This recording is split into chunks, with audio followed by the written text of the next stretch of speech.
Hey guys, we're here to talk about the AFC East. Again, just kind of wrapped up some of my notes here.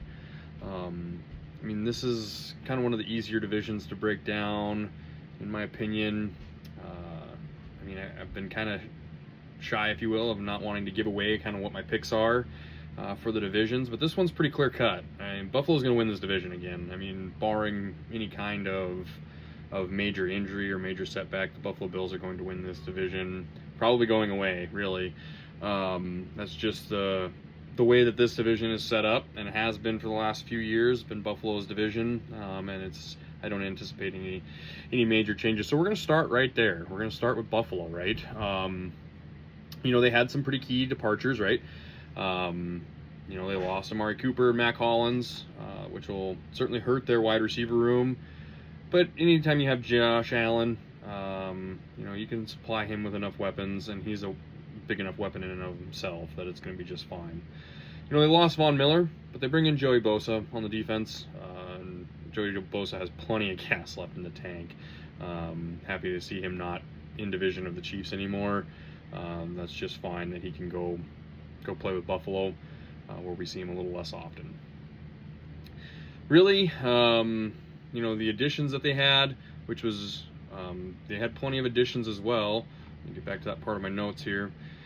They added a couple of running backs, which might be nice, especially if James Cook continues to hold in, that was just reported the other day that James Cook is going to be hold in here, standing on business, if you will, wants to get that long-term deal, which, for that running back position, he really does need to look out for his best interests there, and he's one injury away, right, from not getting that big long-term deal. Shaq Thompson obviously signed to a one-year deal. A couple other guys on that defense. They brought in a couple of other wide receivers to try to help plug those holes of Cooper and those guys. And it's Palmer from the Chargers on a 3-year deal. Palmer was a really good wide receiver, and Khalil Shakir signed a 4-year extension. Elijah Moore also on a 1-year deal with this team. But I expect this team to be able to do plenty on the offensive side and enough on the defensive side to go, like I said, go ahead and win this division going away, really. So where does that leave us? That leaves us with 3 teams really vying for what that looks like on the second half of this. The Jets is where we'll go next. The Jets had pretty significant turnover at tons of positions, right? You lose Aaron Rodgers, you lose Devontae Adams, obviously. Getting back to that page of my notes here, apologize. Tyler Conklin gone, offensive linemen gone. Linebackers, CJ Mosley gone. All kinds of guys leaving that team. They bring in Justin Fields on a 2-year deal. I don't know what Justin Fields really has that he hasn't shown us to this point. Could he be kind of a 15 to 20 range NFL starter? He probably could, and if he got a full year under his belt, his statistics probably show that out. I just don't know that they, outside of Garrett Wilson, I just don't know that they have enough offensive weapons to really make a big splash here, and this is very much going to be a kind of a several-year rebuild if they want to do something. Defensively, they still have enough pieces to be competitive, I would say. Sauce Gardner obviously going to lock down part of that division, or part of that half that field anyway. Okay. Moving on, we'll go to the New England Patriots. Obviously, the biggest change in the New England Patriots this year is at head coach, right? They are going to, they now have brand new head coach. They also have 2 additional wide receivers that they brought in Stephon Diggs and Mac Hollins, and Austin Hooper at tight end. So some big changes there. Again, I anticipate this team to be improved to an extent, get back kind of to the old Patriot way, if you will.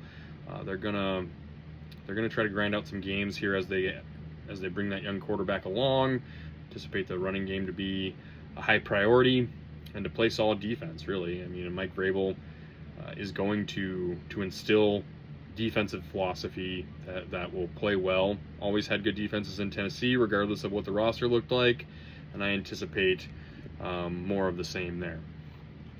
That leaves us with Miami. We know what Miami is on offense, right? They're going to be innovative, and they're going to be fast, right?